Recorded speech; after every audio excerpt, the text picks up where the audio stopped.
अस्सलाम वालेकुम प्यारे बच्चों, कैसे हैं आप सब। प्यारे बच्चों, आज जो कहानी मैं आप लोगों के लिए लाई हूँ वो है एक भूखे भेड़िए की कहानी। तो चलिए कहानी को शुरू करते हैं। प्यारे बच्चों, एक बड़ा सा जंगल था। उस जंगल में बहुत सारे जानवर रहा करते थे। वहाँ पर एक भेड़िया भी रहा करता था। एक दफा की बात है कि भेड़िया बहुत ही भूखा था।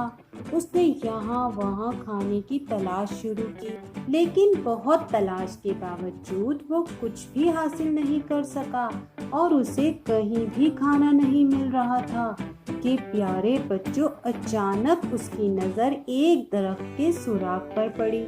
उस सुराख में एक रोटी और कुछ गोश्त का सालन रखा हुआ था। प्यारे बच्चों, भूखा भेड़िया जल्दी से उस सुराख में घुस गया और उसने फौरन ही वो सारा खाना खा लिया। लेकिन उस भेड़िए को ये नहीं पता था कि वो खाना एक लकड़हारे का है जो वहाँ पर अपना खाना रखकर काम करने गया हुआ था। प्यारे बच्चों, लकड़हारा जब खाना खाने के लिए वहाँ पहुँचा तो उसने देखा कि सुराख में तो उसका खाना मौजूद ही नहीं है, बल्कि उसके बजाय एक भेड़िया वहाँ पर मौजूद था। लकड़हारे ने जब भेड़िए को देखा तो लकड़हारे को बहुत गुस्सा आया कि उस भेड़िए ने उसका सारा खाना खत्म कर दिया था और अब वो क्या खाता।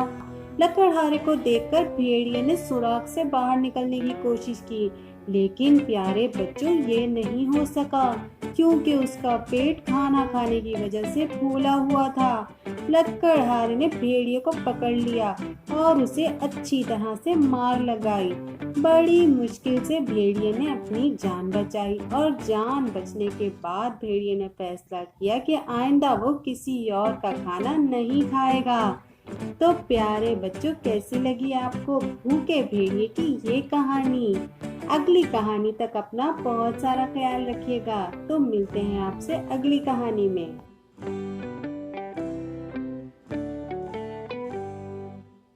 प्यारे बच्चों, एक बड़ा सा जंगल था। उस जंगल में बहुत सारे जानवर रहा करते थे। वहाँ पर एक भेड़िया भी रहा करता था और जान बचने के बाद भेड़िए ने फैसला किया कि आइंदा वो किसी और का खाना नहीं खाएगा। तो प्यारे बच्चों, कैसी लगी आपको भूखे भेड़िए की ये कहानी। अगली कहानी तक अपना बहुत सारा ख्याल रखिएगा। तो मिलते हैं आपसे अगली कहानी में।